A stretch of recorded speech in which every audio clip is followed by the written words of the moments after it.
ఈరోజు మనం ఒక అద్భుతమైన కథ విందాం. దాని పేరే మాయాపెట్టె మరియు నిజమైన సూపర్ పవర్. ప్రతి కథలో ఒక హీరో ఉంటాడు కదా, అలాగే మన కథలో కూడా ఒక హీరో ఉన్నాడు. అతని పేరు అర్జున్. ఈ కథ మొత్తం అతని గురించే. సరే, ఇంకా కథలోకి వెళ్ళిపోదామా? ఈ కథలో ముఖ్యంగా ఇద్దరున్నారు. ఒకరు అర్జున్, ఇంకొకటి ఒక ఆకర్షణీయమైన మాయాపెట్టె. అర్జున్ చాలా తెలివైనవాడు నిజంగా. కాని అతనికి ఒక పెద్ద సమస్య ఉండేది. అదేంటంటే రోజంతా టీవీ చూడటం, మొబైల్ ఫోన్లో గేమ్స్ ఆడటం. అంటే అతని తెలివికి ఈ అలవాటుకు మధ్య ఒక పెద్ద యుద్ధమే జరిగేదనమాట. అమ్మ ఎప్పుడూ చదువుకోమని చెప్పినా అర్జున్ నోటి నుంచి వచ్చే ఒకే ఒక్క మాట, ఇంకా 5 నిమిషాలమ్మా. ఈ మాట మనలో చాలామందికి తెలిసే ఉంటుంది కదా. సరిగ్గా ఇక్కడే అసలు సమస్య మొదలైంది.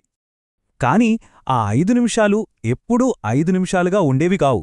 అవి మెల్లగా 1 గంటగా, ఆ తర్వాత 2 గంటలుగా మారిపోయేవి.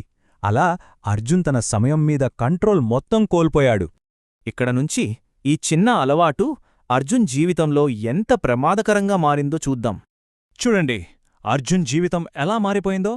స్నేహితులతో బయటకు వెళ్లి ఆడుకోవడం పూర్తిగా ఆపేశాడు. స్కూల్లో మార్కులు మెల్లమెల్లగా తగ్గడం మొదలైంది. ఒకప్పుడు క్లాస్ ఫస్టొచ్చే అర్జున్ ఇప్పుడు అందరికన్నా వెనకబడిపోయాడు.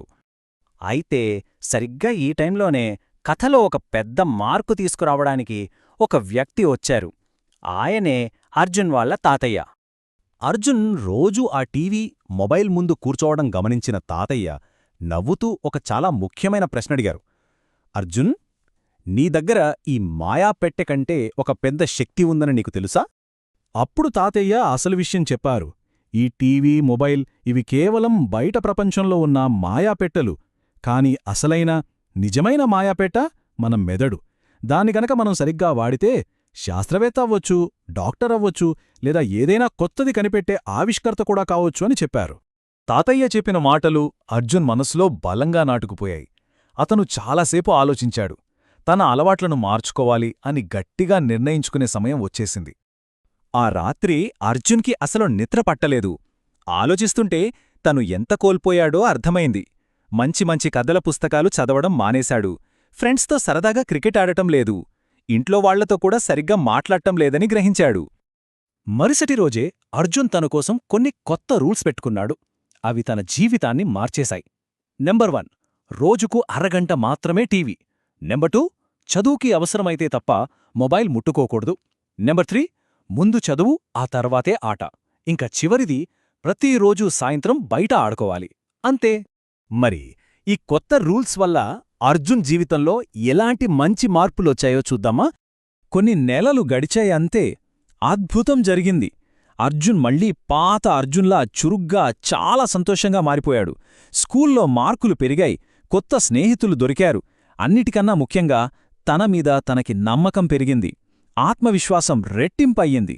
ఈ మార్పు మనల్ని ఈ కథలోని అసలైన నీతి దగ్గరికి తీసుకొచ్చింది. అదే నిజమైన సూపర్ పవర్ అంటే ఏంటి అనేది.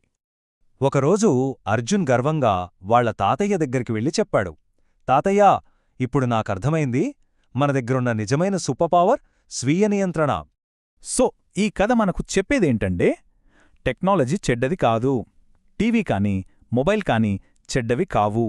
కాని వాటిని మనం ఎక్కువగా వాడితే మన కలలు మనకు దూరమైపోతావి. గుర్తుంచుకోండి, వాటిని మన కంట్రోల్లో ఉంచుకోవాలి, అంతేకాని వాటి కంట్రోల్లోకి మనం వెళ్ళకూడదు. చివరగా ఒక్క ప్రశ్న.